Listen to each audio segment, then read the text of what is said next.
Punjab Kings अपना छठा match भी हार गई। आज पंजाब किंग्स का जीतना 110% जरूरी था, लेकिन आज भी उन्होंने गोवर कर दिया है फील्ड पे जाके। और इसकी सबसे बड़ी प्रॉब्लम उनकी वही पुरानी बॉलिंग है। आरसीबी क्वालिफाई कर चुकी है, पहली टीम बन गई है आईपीएल 2026 की, जिसके सामने ऑफिशियली क्यू लग चुका है। शाम के मैच में राजस्थान रॉयल्स हार गई है, जिनको आज मस्ट विन गेम था। और अभी भी पॉइंट्स टेबल में पंजाब चौथे नंबर पे है और सीएसके के होप्स अभी भी बरकरार है। तो अब पॉइंट्स में दोनों मैचेस की समरी करते हैं और देखते हैं कहाँ पे किसने क्या सही किया, किसने क्या गलत किया। तो शुरू करते हैं दोपहर वाले मैच से। पहला मैच जो था वो था पंजाब और आरसीबी का। पंजाब के लिए मस्ट विन था, आरसीबी के लिए क्वालिफिकेशन सिनेरियोस को अगर देखें तो उसके लिए मस्ट विन था। तो उसमें अगर से इंपॉर्टेंट था जहां पे पंजाब ऑलरेडी पीछे थी और पीछे चली गई, वो हर बार 200। पंजाब की बॉलिंग ने हर बार 200 रन कंसीड किए, हर बार लिटरली। अगर आप 13 गेम शायद हुए हैं, अगर 13 गेम में शायद 10 या 11 बार, जितनी बार आई थिंक उन्होंने पहले बॉलिंग करी है या बाद में, 200 प्लस का टारगेट या तो उन्होंने सामने वाली टीम को चेस करने दिया है या तो 200 खाए हैं।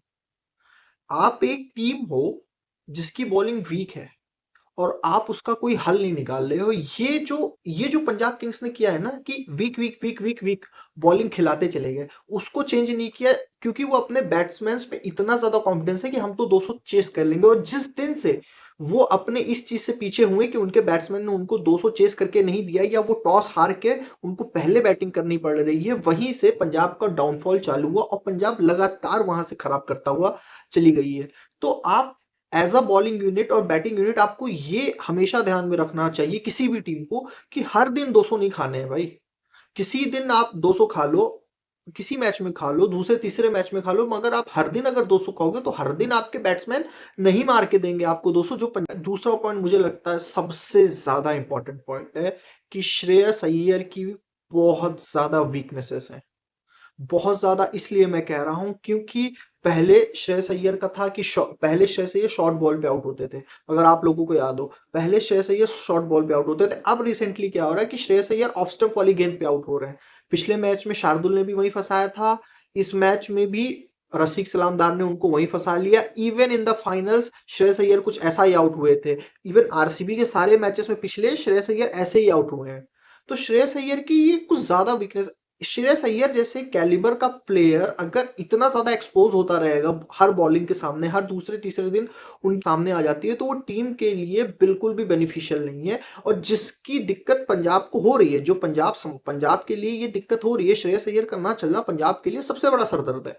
और वो साफ साफ दिख रहा है। आज श्रेयस अय्यर फिर से 1 रन बना के चले गए, तो वो बहुत बड़ी प्रॉब्लम है जिसकी वजह से पंजाब का इतना ज्यादा डाउनफॉल हो गया। ओपनर्स देखो, बहुत अच्छे ओपनर्स है, बहुत अच्छे अच्छे मैच जिताए, 262 का चेज उन ओपनर्स ने हमें करके दिया, पंजाब को करके दिया। बट एक चीज जो मुझे लगता है कि पंजाब के ओपनर्स के बहुत ज्यादा अगेंस्ट में जाती है, वो है द क्वालिटी ऑफ बॉलिंग।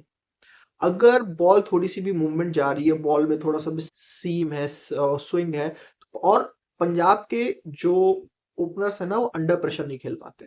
हमने फाइनल्स में भी देखा, हमने क्वालिफायर 1 में भी देखा, हमने आज फिर देखा, जब उनके ऊपर प्रेशर ज्यादा आता है दोनों प्लेयर्स के ऊपर, वो दोनों फंस जाते हैं। और ये पंजाब के साथ ये दिक्कतें रही हैं। जब स्टार्टिंग ऑफ द लीग थी इस साल, प्रेशर नहीं था, हल्के मैचेस हो रहे थे, टीम्स अपना कॉम्बिनेशन डिसाइड कर रही थी, पंजाब के ओपनिंग प्लेयर एकदम सॉलिड था, वो मारते चले गए। जैसे ही 1-2 मैच थोड़े से फंसे, थोड़ा सा प्रेशर आया, पंजाब हो गए। और इतने बड़े चेस में अगर आपके ओपनर्स लगातार फ्लॉप होते रहेंगे तो आप वैसे भी नहीं चेस कर सकते। आज अगर उनके ओपनर्स चाहते भुवनेश्वर कुमार के 2 ओवर टेक के निकाल देते, तो उसके बाद शायद पावर प्ले में अगर 6 पे 45-50 होता बिना किसी विकेट के, तो पंजाब के पास एक ज्यादा बेटर ऑप्शन था इस रन चेस को चेस करने का। रन तो तब भी पंजाब बना लेती अगर उनके पास विकेट का क्वेश्चन होता। आज तो पंजाब के पास विकेट का क्वेश्चन नहीं था, इसलिए लास्ट में जैसा एक्सेलरेट करना चाहिए था पंजाब को, वो नहीं हुआ। ये कि पंजाब की बॉलिंग, इस बॉलिंग से पंजाब टूर्नामेंट नहीं जीत सकती है। रियलिटी यही है कि पंजाब ने अपनी बॉलिंग के साथ खिलवाड़ कर दिया है। खिलवाड़ भी ऐसा किया ना कि यार हरप्रीत बार अच्छा बॉलर है, बढ़िया कर रहा है, आप खिला ही नहीं रहे हो। आपके पास अगर चहल नहीं अच्छा कर रहा तो आप चहल को भी बाहर निकाल दो, किसी को तो खिलाओ। आप अगर किसी यंग टैलेंट को आपने लिया है, आपके पास विष्णु विनोद है, कई स्पिनर्स हैं। अगर आपने यंग टैलेंट को लिया और आपका सीनियर प्लेयर नहीं चल रहा है तो उसको खिलाओ ना। शशांक को आपने लगातार खिलाते रहेगा, शशांक ने ठीक खेला, बट इसके पहले शशांक ने कितने मैच हरवाए हैं। आप उसको खिलाते रहे। विष्णु विनोद आपके पास था, आप उसको खिलाते पिछले मैच में, जिसको आप इम्पैक्ट। आप अपने विदेशी बॉलर्स पे इतना ज्यादा डिपेंड हो रहे हैं कि आपको एक खिलाना है। अगर आपके विदेशी बॉलर्स नहीं अच्छा कर रहे हैं तो उनको बाहर निकालो। अगर आपके पास डोमेस्टिक में कोई है, यश ठाकुर को आपने एक ही मैच खिलाया, मुझे लगता था यश ठाकुर और मैच डिजर्व करता था। अगर वो बंदा 2-4 मैच 5 मैच खेलता, यश ठाकुर और व्यशक अगर लगातार आपके लिए खेलते, तो जो बॉलिंग चल रही थी यैनसन और उसकी, यैनसन को तो आपको, जिस दिन आपने, यैनसन ने आपको पहला 2 मैच हराए थे ना, आपको उसी दिन यैनसन को बाहर कर देना था। मैं सीधी सी बात कहूंगा, यैनसन आपके 3 मैच मरवा गया है यैनसन। भाई बिल्कुल बॉलिंग नहीं अच्छी करते। उमर जाई को लाए हो, उसका इंपैक्ट दिख रहा है। बहुत कमाल के ओवर उमर जाई डेथ में डाल के, वो डेथ का बॉलर है, फर्स्ट हैंड बॉलर है वो डेथ का। आपने उसको खिलाया ही नहीं। आप सेम बॉलिंग के साथ चलते रहे चलते रहे चलते रहे, जब तक आप इस नौबत पे नहीं आ गए कि अब यहां से कुछ बचा ही नहीं है। आज आपने 222 रन आज भी पिटवाए, बट आज की जो बॉलिंग कॉम्बिनेशन थी वो मच बेटर था। कितनी बार ये हुआ है कि पंजाब ने 5 बॉलर्स के साथ उतर गई, पंजाब के पास छठा बॉलिंग ऑप्शन ही नहीं, छठा बॉलिंग ऑप्शन आपके पास शशांक है। आईपीएल जैसे टूर्नामेंट में जहां इंपैक्ट प्लेयर का रूल है, जहां इतनी फ्लैट पिचेस है, वहां पे आप 5 बॉलर के साथ उतर, क्राइम है, वो बहुत बड़ा क्राइम है। जो भी टीम ये कर रही है वो फंसेगी, और पंजाब फंस गई। तो मुझे लगता है पंजाब की बॉलिंग और फील्डिंग ने पंजाब को कंप्लीटली लेट डाउन किया है। मैं श्रेयस अय्यर और रिकी पॉन्टिंग के साथ भी थोड़ा सा मुझे सिंपैथी आती है कि इतनी खराब बॉलिंग और फील्डिंग को वो लोग ड्रेसिंग रूम में एड्रेस कैसे करते होंगे। मतलब कितने मैचेस तो पंजाब किंग्स के हाथ से निकल गए जस्ट बिकॉज उनकी बॉलिंग और फील्डिंग एकदम घटिया, 2 कौड़ी की थी, 2 कौड़ी की। आज विराट कोहली ने, साला 37 साल या 36 साल उसकी उम्र है, उसने करके दिखाई फील्डिंग की। देखो भाई, फील्डिंग बाउंड्री लाइन पे होती कैसे है। अर्शदीप से सामने से ऐसे चौवा निकल के चला जा रहा था। तो पंजाब किंग्स के लिए बहुत सारे सवाल हैं नेक्स्ट सीजन के लिए। और पांचवा पॉइंट यही है कि पंजाब किंग्स का जो कॉन्फिडेंस है ना, कॉन्फिडेंस और बहुत बड़ी चीज होती है। पंजाब किंग्स पूरी तरह से लो कॉन्फिडेंट है। बिल्कुल भी जो उनके अंदर एटीट्यूड था, जो फियरलेस अप्रोच थी, जो प्रेशर में नहीं आते थे, वो सब खत्म हो गया है। कम उनके प्लेयर्स कंप्लीटली अंडर प्रेशर हैं। बहुत ज्यादा लो कॉन्फिडेंस है, बहुत ज्यादा प्रेशर है, क्योंकि पंजाब किंग्स से इतनी ज्यादा उम्मीदें लोगों ने लगा ली थी, या तो लोगों ने उम्मीद ना लगाई होती, और लोगों ने इतनी ज्यादा उम्मीद लगा ली थी कि पंजाब ये कर देगी वो कर देगी, उस पे आप 6 मैच ऑन ट्रॉट हार जाओ, तो वो बहुत बड़ी मतलब आपके लिए, मतलब क्या बेइज्जती होती है। पॉजिटिव्स हैं, आरसीबी क्वालिफाई कर गई है, क्यों लग चुका है। आरसीबी मुझे लगता है इस साल की सबसे कंप्लीट टीम है, जिसके सारे डिपार्टमेंट्स एकदम परफेक्टली फाइन है, लोअर मिडल ऑर्डर को छोड़ के। थोड़ा सा वहां पे दिक्कत है, बट अगर कोहली ऊपर से टिक जाता है, देवदत्त पट्टिकल ऊपर से टिक जाता है, वेंकटेश के रन आ गए हैं, मुझे नहीं लगता आरसीबी कहीं जा रही है। मुझे ऐसा लग रहा है कि आरसीबी डिफेंड कर सकती है। 90% चांस है कि आरसीबी अपना टाइटल डिफेंड कर ले जाएगी इस साल। पे आते हैं आरआर वर्सेस डीसी। दो ऐसी टीमें जो बहुत कोशिश करती हैं कि भाई यही चलता है, दोनों अपने हिसाब से बॉटल करते हैं मैचेस को। आज भी पूरी कोशिश की, डीसी ने भी आरआर ने भी।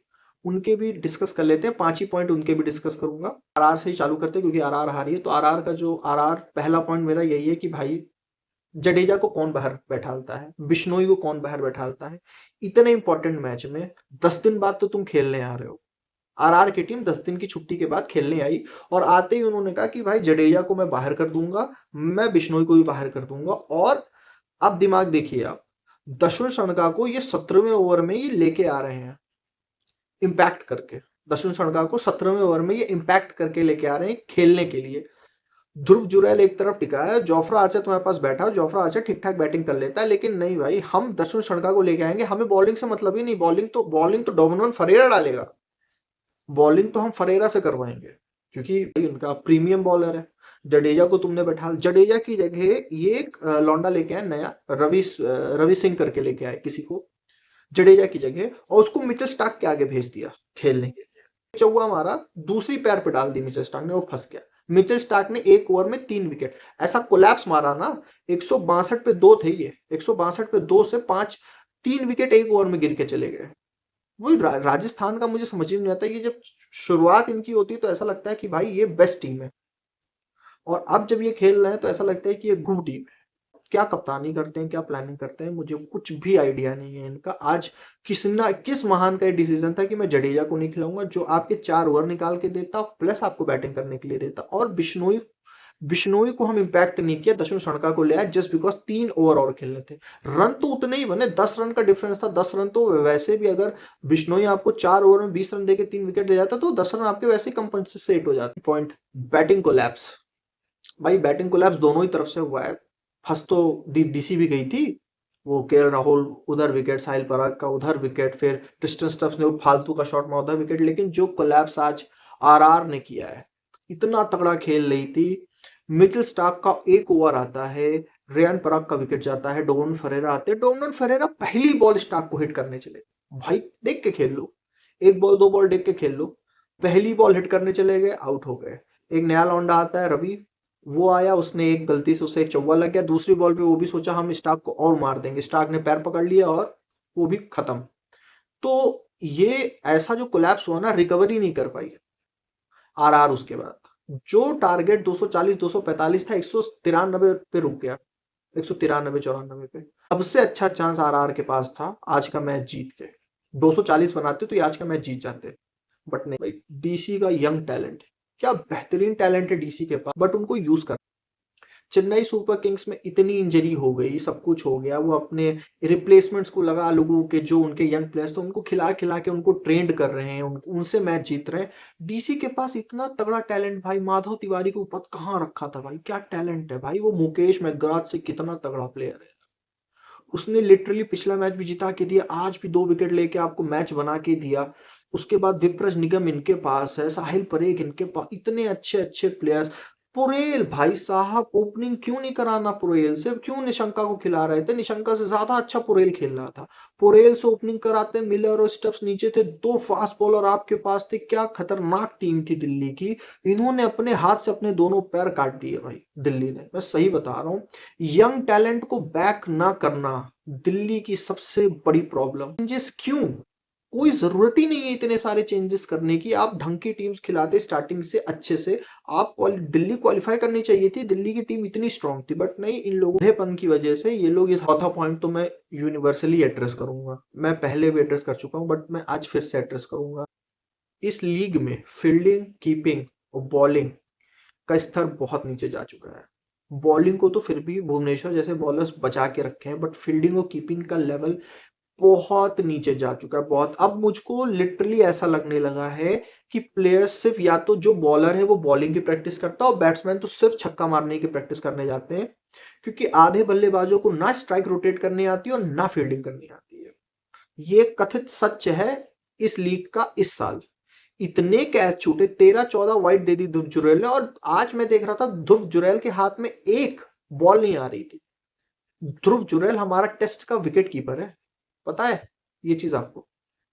उसके हाथ में बॉल कितनी बार ऐसा हुआ है कि वाइड गई, उसने पकड़ी नहीं और सिंगल एक और दे दिया, 2 रन दिए। एक बॉल एक्स्ट्रा डालनी है और 2 रन दिए। 13-14 वाइड अगर आप एक मैच में दे दोगे तो आप मैच से ऑलरेडी बाहर हो चुके हो। तो जो फील्डिंग का लेवल है ना इस साल, जितना गंदा फील्डिंग और कीपिंग का लेवल गया है, मुझको नहीं समझ में आ रहा है कि क्यों ऐसा हो रहा है, बट हुआ है ऐसा। आई एम सॉरी टू से, बट हुआ है और बहुत गंदा हुआ है, नहीं होना चाहिए था। मेरा डीसी और आरआर दोनों के लिए कि दोनों को भाई एक प्रॉपर कैप्टन और प्रॉपर कोच और एक प्रॉपर प्लान की जरूरत है।